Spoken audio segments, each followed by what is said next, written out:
Where do we go after Masters of the Universe Revelation Part 1 ended on the mother of all cliffhangers? What's a He-Man to do without a sword of power? And what's gonna happen next if we get another season? Let's dig in.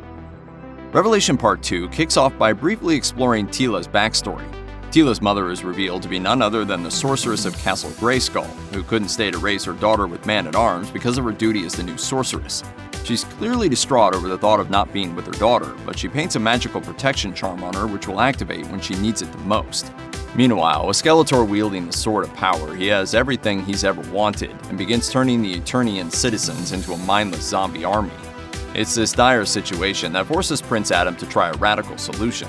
What happens if he says the iconic words he uses to transform without holding the sword? He transforms into Savage He-Man, a mindless brute who has all of the hero's strength and none of his brains. This is because the power is raw and unrefined when it doesn't flow through the sword, so he doesn't retain his own personality and is just a being of pure rage. He's basically a blonde Hulk. However, the only thing that gets through to Savage He-Man is his father, King Randor. In the time since Adam's death, the king spent a lot of time wishing he told his son that he loves him.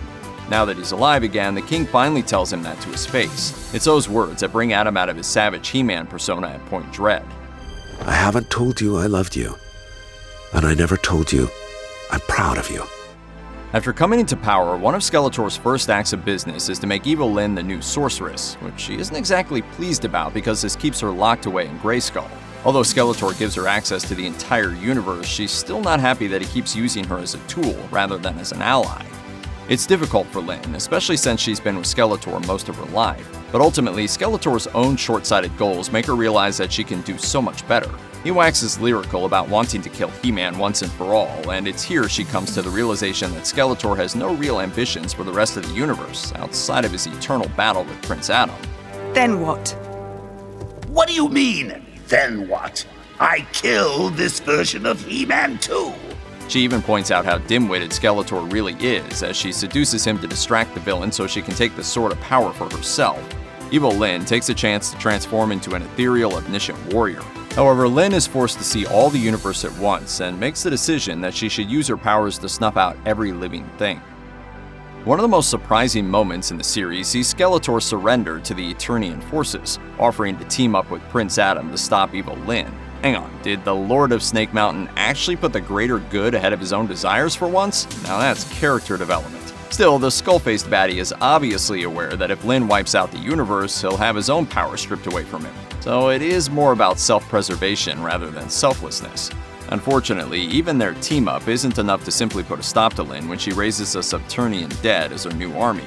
A sprawling battle between good and evil rages on, while Adam and Skeletor try to keep Lyn distracted long enough to get the Sword of Power. If there was any doubt about Adam's pure-heartedness, it's dispelled here. The hero puts his own eternal quarrel with Skeletor aside, knowing that they need to work together. And once he gets his own powers back, he enhances Skeletor back to his own hulking self too. But there's a very specific reason why he does this. But why? Because I want you to know what saving the universe feels like.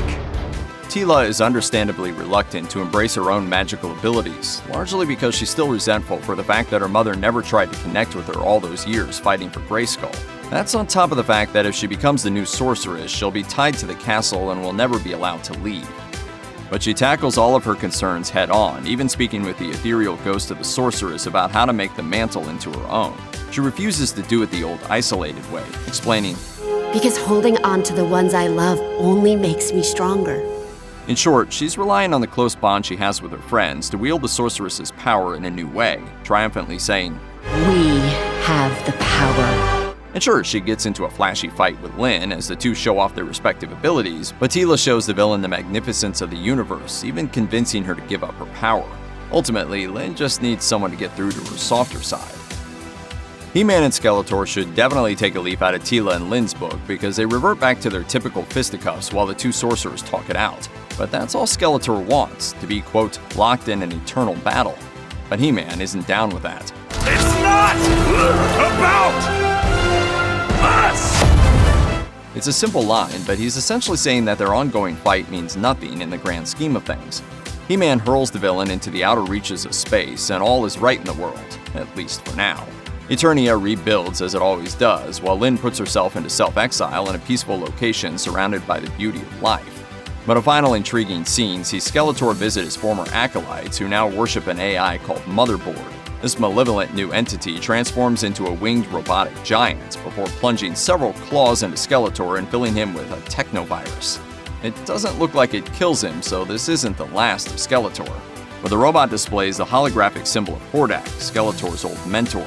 It looks like Eternia has caught the attention of a vicious new enemy. Check out one of our newest videos right here. Plus, even more Looper videos about your favorite shows are coming soon. Subscribe to our YouTube channel and hit the bell so you don't miss a single one.